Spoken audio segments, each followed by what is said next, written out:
Look, he's actually reacting to the video we're about to react. That's funny. Look at that Legendary Drops video. Ain't that pretty? Warhammer 40k Space Marine 2 oozes with so much masculinity that I feel like I've been in a desert for the last few years. It has themes that nobody wants to go near anymore. For courage and honor, for brotherhood, for the Emperor. It's so... I only have one stipulation there. Games are afraid of going for the Emperor? Is he in other games? Who of you are worshipping someone else besides me? Hello? So good. It's such a fun game. But the entire time while I was playing it, I couldn't help but shake this feeling of nostalgia. Like the game reminds me of something I've lost, something that we have lost. You know, I used to play a lot of games. I still play a lot of games, but I used to play a lot more. Games were far more consumable. I could pick it up, I could put it down, I could enjoy it for a while, I could play it with my friends, and I could leave it and not feel guilty for doing so. But we've gotten away from... That's the thing I don't like about current games, is they're like, let's make you feel bad about stop playing us. That's why I liked Power Worlds, like, creators, and how they're like, you finish the game, go play another game. We'll have more content. You don't need to worry, and you won't miss it. Just come back whenever. Like, make a game. Don't make a chore. And if you're gonna make a chore, you better start paying me. From that. Space Marine 2 is one of those games. I picked it up, I've played it, I've enjoyed it, I've played it with some friends, I plan on playing more of it and doing some of the co-op and the PvE and all that good stuff, but at the exact same time, I'm not committed to it. I can walk away at any moment. And while you may say that's true for other games, I think that we've lost that feeling. And We have. I want to talk about that. I want to talk about my experience playing Warhammer 40k Space Marine 2, but I want to talk about what we've lost. The middle ground. I love Space Marine 2. I love it so much that I've now spent hours upon hours watching lore videos from Bricky and Wes Hammer on YouTube. I think the game is so good that while it's not going to be as widespread, it's going to have a similar impact as Baldur's Gate 3 did on Dungeons & Dragons. A well-crafted, well-delivered experience in a universe that you know little about, that's going to drive you to want to know more about it, to have context behind what you've seen, or to answer questions you have and push you to find more experiences to enjoy. Space Marine 2 is an improvement over its predecessor, but regardless if you've played that game or not, it's a great introduction to the 40k universe. It's grotesque and ugly, yet beautiful and fascinating. It's merging of man and machine, fantasy and reality on a scale that leaves you awestruck. Scale. Now that's a word this game embodies. I cannot tell you how many times I slow walked through areas, panning the camera around, drinking in the scale and brutality of war.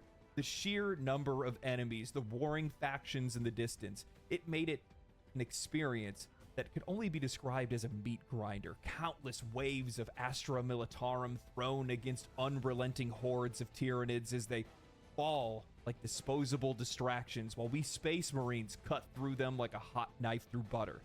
So many games want to be big rather than feel big, and Space Marine 2 feels larger than life. The narrative and the atmosphere of this game are immaculate. Saber Interactive have made one of, if not the best adaptation. I think this is kind of a wake-up call to Games Workshop. I've heard they're arguing with, I forget his name off the top of my head, but they're arguing with him with how and Amazon are arguing with the producer they picked. The guy that loves Warhammer and talks about Warhammer, and they're arguing with him about how to run the show. Huh? Why? Why did you hire him?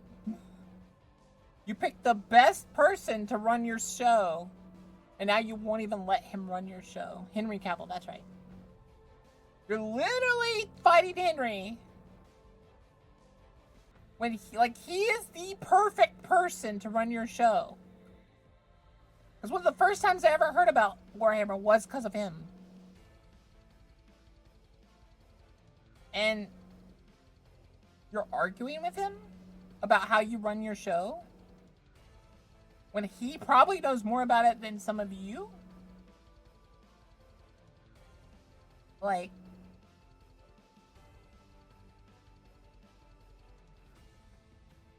what's the point there? Of Warhammer 40K.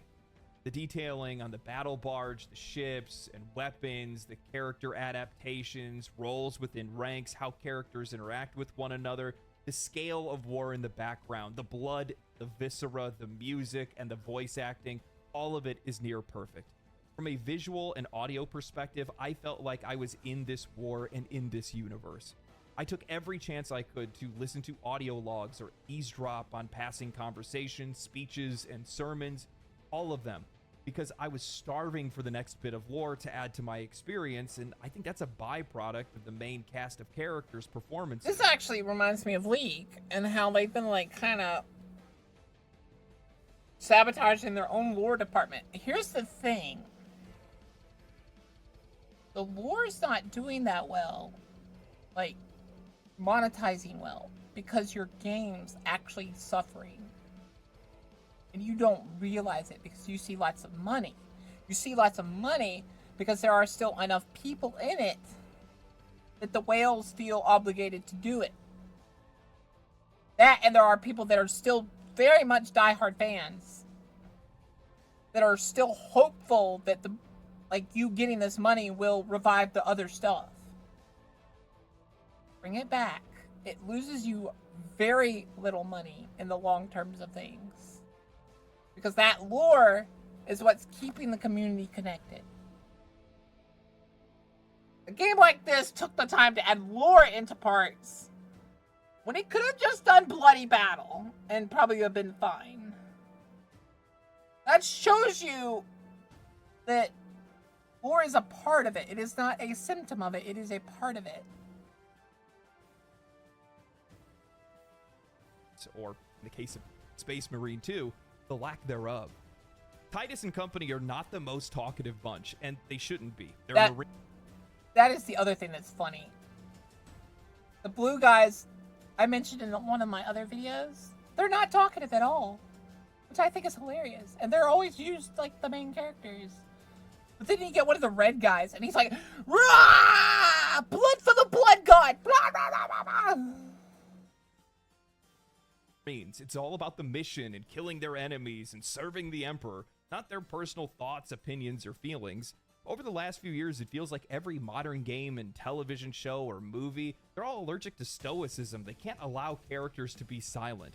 They need a character to be complicated, to have feelings, and to need to talk about those feelings because they don't know how to tell a great story without words.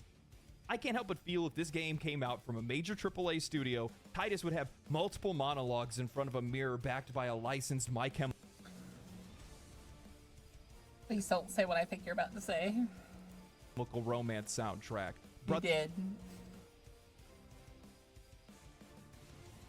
He's not wrong. Their Gadriel And that's would be what's the sad. comic relief, and Chiron would be the true villain all along, but don't worry, he's not that bad. He's just fighting the system that separated him and his sister because, well, they wouldn't allow her to carry out her dream of being a space marine, and now he's vowed to tear down the system. Cut to a scene of him dying in Titus's arms in the rain, Titus crying out, wishing the world was different. That's one of the first things that I noticed when I started playing this game, is that it was simple characters, simple story. Even in cutscenes, there really wasn't a lot of dialogue. There was no long, drawn-out exposition or anything of that nature. Even in the scenes where characters were showing some doubts or suspicions of Titus, it was all drowned out almost immediately. Because think about it. Thoughts, opinions, feelings, this stuff is heresy. These are space marines.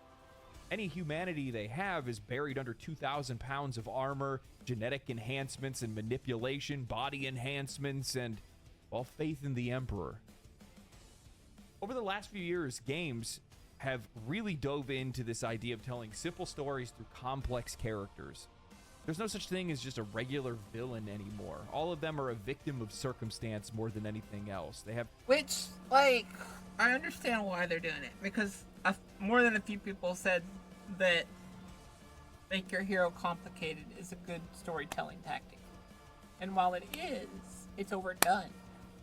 You've made it a bad storytelling tactic because you've overused it too much. Sometimes the villain is just a villain. Sometimes the hero is just a hero. And sometimes you're dumb. And really just dumb. It is unfortunate that Daddy Titus is no longer voiced by Mark Strong. He is hoping Henry Cavill volunteers in Space Marine 3.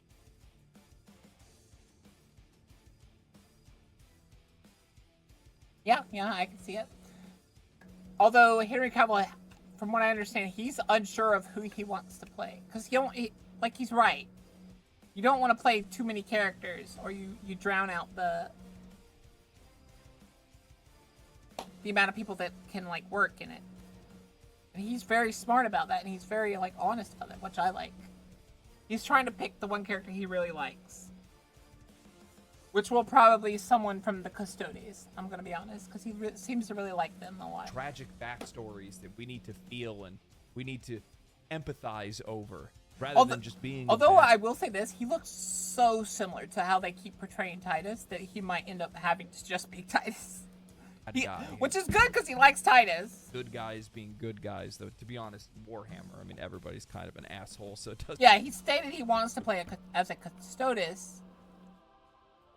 But, like, he's also unsure if he should not just play Titus. Because, like, I think he's also seen that he looks almost exactly like Titus. So they wouldn't have to do really any makeup. It doesn't really matter that much. But it's just gotten to the point now where they think that they're trying to do something theatric, but in the end, all they're doing is giving stories that are uninspired and completely predictable. They're doing the same as everybody else is doing. Space Marine 2 is a game of few words, as it should be, and it feels damn fun to play. I love making reviews like this because it gives me the opportunity to help my viewers get to know me a little bit better. So I'm going to let you guys in on a secret. I love third-person shooters. I love the perspective, the aiming, the way it makes melee combat look and feel. I have thousands of hours across the entire Gears of War franchise, especially Gears of War 1. Canals and Mansion were my MLG level slaughterhouse. Space Marine 2 takes me back to those days. The chaos of the overwhelming enemy numbers, the gore on screen at every moment, the slow and methodical movement and firing make you feel like you're a bipedal tank.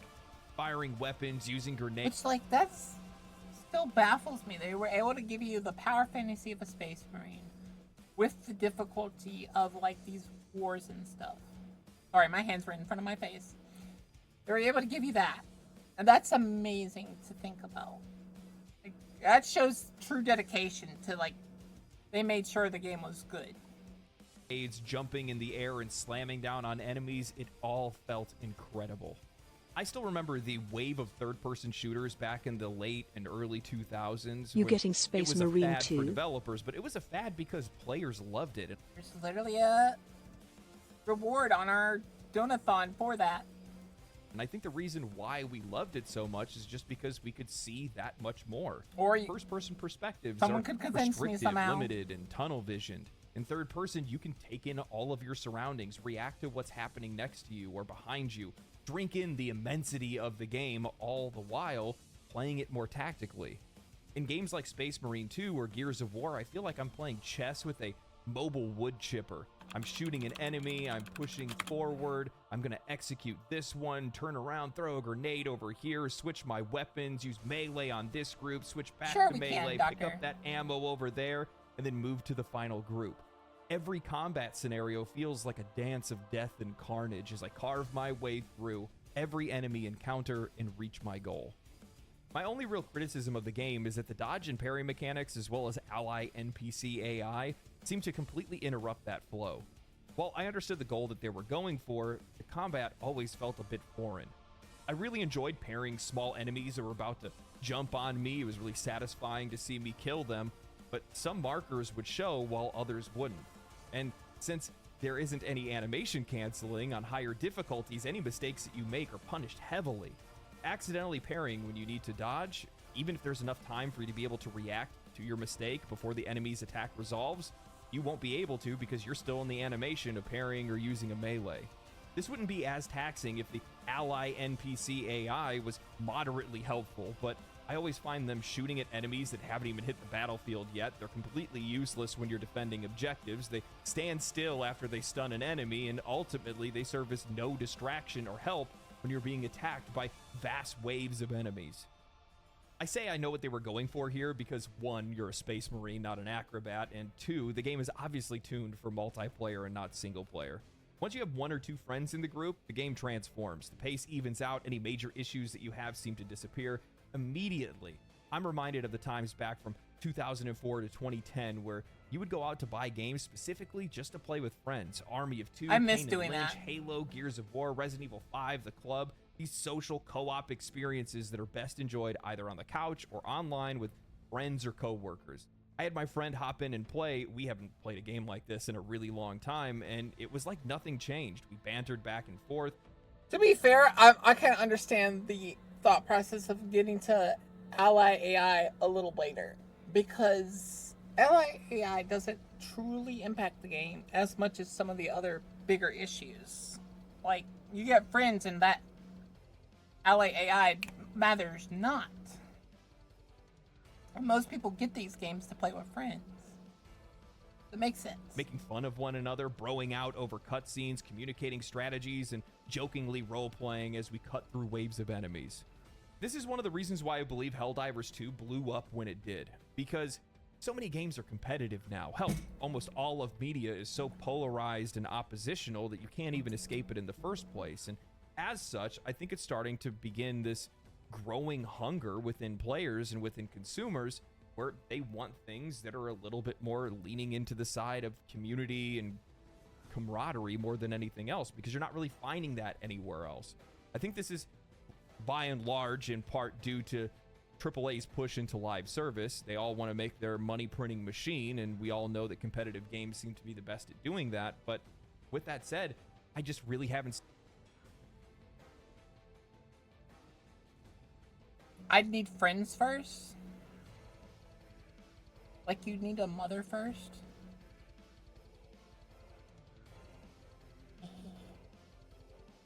Seen a lot of games that have done anything like this over the last few years, and more games are getting away from this cooperative nature and cooperative play. I mean, think about it. Halo 5 and Halo Infinite didn't even have couch co-op or split screen. Okay, fine. Like, you need maidens? Sorry, my brain always goes to mother and father first. Mind you, that's 343, and that's a whole other problem in and of itself. That's but fatherless with that behavior, said, you can. Space Marine 2 just feels like a pure video game. Unpolluted. There's no drawn-out exposition. It's not trying to put me on long grinds or chases or anything like that. It's just calling back to something that I think that we've lost and we haven't had for a long time, and it's just good, dumb fun. That's it. Space Marine 2 isn't trying to do anything that hasn't been done. It's just a simple and fun video game. While there are definitely some examples in recent memory, I can't help but shake the feeling that we just don't get a whole lot of games like this anymore. Sure, part of it's likely due to the industry's overwhelming push into live service, a trend that I think is being bucked by the most successful games over the past few years, but it's been a long time since I've played a game that felt so consumable. A game that once I started playing it, I never once thought of whether or not I'd actually have the time to finish it, how long it would take me to finish, if I would fall behind in content or forget mechanics if I walked away from it. It's just simple, dumb fun with no strings attached. I remember back in the old 360 days of achievement hunting, how most games, AAA or not, were fun, memorable, and easy to consume. Def Jam Fight for New York, Burnout, Need for Speed Most Wanted, King Kong, Marvel Ultimate Alliance, The Darkness, Army of Two, Brutal Legend. None of these games were king of that era, but they were the supporting cast that made gaming feel so damn worthwhile at the time. While, yeah, there were still our fair share of garbage games, there were so many middle industry titles of little critical renown that were worth your money and didn't make you feel like every single game that you needed to buy was the game. Sometimes it was good just to play a game. That's the other thing that's been exhausting about recent newer games is gotta play this game, can't leave it, gotta play it all, gotta keep playing. What if I want to play other games? One of my fondest memories back then was this little-known game called 50 Cent Blood in the Sand, where you played as 50 Cent and the G Unit. You played a concert in the Middle East where you were promised a $10 million diamond-encrusted skull upon completion. Some gang members steal it, and now you and the G Unit are on a mission to go get what's yours. It was a stupid, funny, third-person shooter that had no right being as fun as it was. It adapted mechanics from the club, where bonus objectives would randomly pop up, like blow up barrels or get X amount of headshots or only use pistols, making you and your friend race to see who can achieve the goal first and rack up a higher score at the end of the run. Again, it was just dumb fun. It didn't feel like a game that was being made by a studio that had everything riding on the line. And it came from a time where, as a player, I didn't feel like everything was riding on every purchase that I made. And I think that's one of the problems that we have today, that feeling of finality with every purchase, the sense that every single game has to be the one. And it comes from a shift in both the industry's approach and our view of what games are today.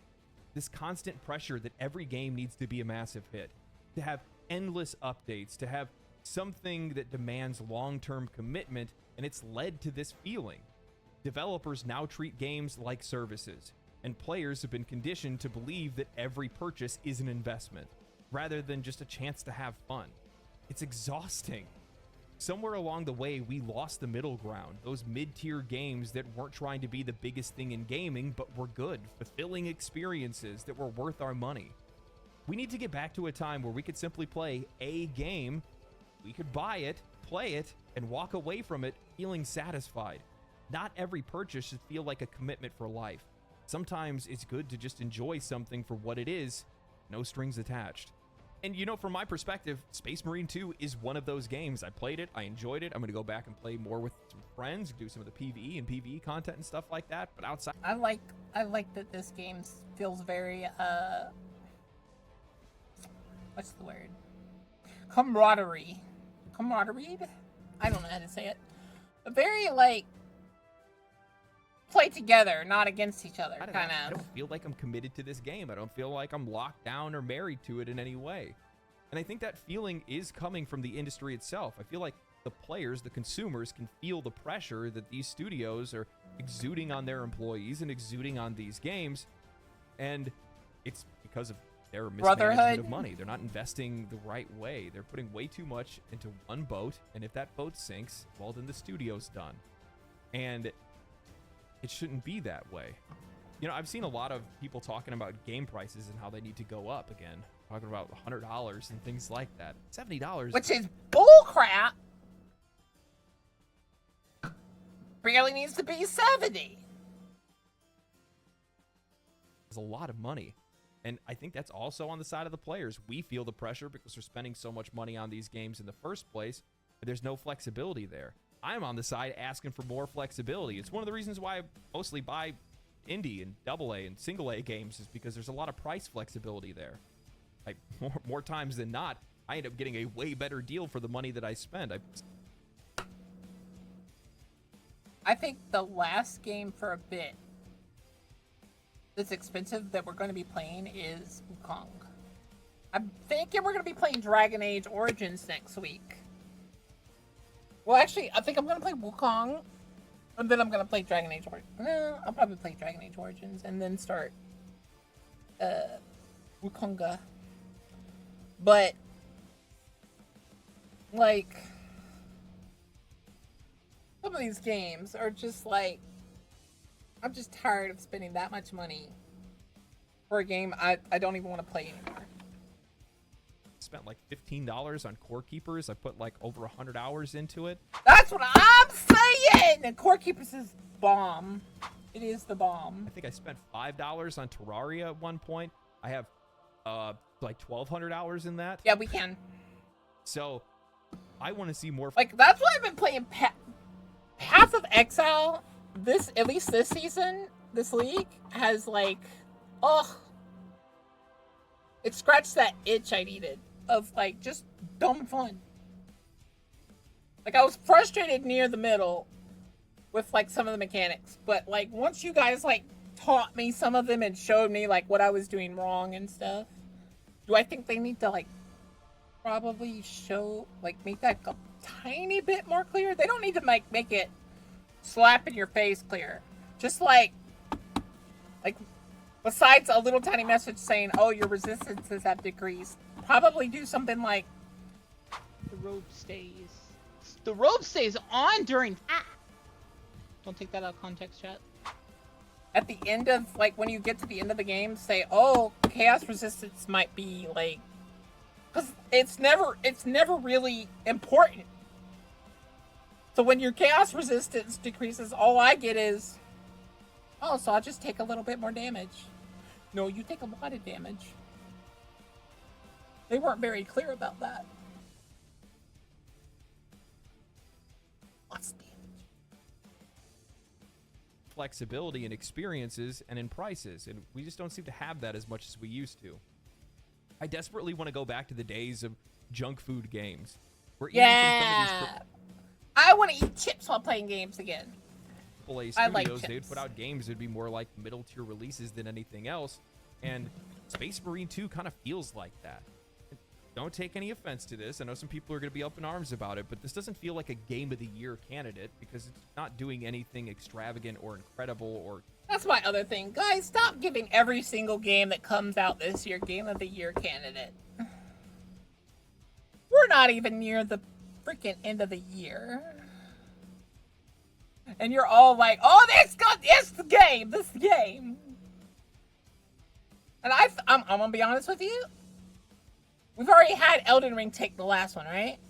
You wanna know what this one's probably gonna be? And I'm sorry to all of you, like, if there's just gonna be one game for the 2024 that's Game of the Year, I'm gonna be honest with you, it's Baldur's Gate. Like, I hate to say it with all the other games. Like, I love, like, Elden Ring had its spot, but Baldur's Gate is the, like, most innovative, the most, like, it cared about its customers, but it still delivered at a full product. It had so much support, even when it was already feature complete. It gave me back the game. Like, it gave me hope for games again. different than anybody else other than the fact that it's... Was it last year's? Didn't it come out this year? How far have we come? I don't know anymore. I'm gonna have to look at the list of what games have come out this year. Games that apparently Because if people it are did come out allergic to last year, nowadays, but then... with that said, it's just a good game. It's just a damn good game, and that's it. And it's worth the money. It I'm is. sick and tired of games I've heard that are coming nothing but out good that things feel about it. like they need to be the game, that need to send a message, that need to change our minds, that need to tell these extravagant stories and do something that Alright, so it did come out last year. Alright. nobody's ever done before. Well, I do think there's a place for those games, and I still want to see those games. The problem is that almost every single game feels like it wants to be that game now. And Which, no, like, some of these game companies have forgotten that one of the main key points of creating a game is scope. Decide on your scope before you decide on your game. How big do I want my game? How much of the audience do I want? The Dragon Age audience? Okay. I'm sorry, but you can't make a game for everyone. The closest thing to that was Baldur's Gate. And even that alienated people. Final Fantasy isn't made for everyone. Pokemon is not made for everyone. Stop this bull malarkey where you're trying to make a game for everyone. Because it's not gonna happen. People are different. People are humans. Humans are diverse. Like, it's so annoying every time a game comes out that's crap because it tried to go for every single person it could.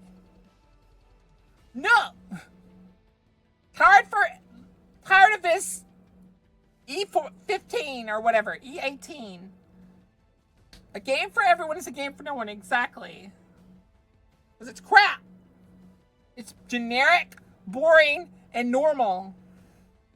Make a game for that fan group. Stop this stupid everyone crap. there's just not enough room for it. Or creativity, for that matter. Yeah, I'm looking at you. You know who you are. Mm-hmm. Sorry, shouldn't have said that. Anyway, that's all I have for the video. He said it. I want more He games. said it. He said it. He said it, guys. He said it. He shouldn't have said that, but he said it, and it's funny.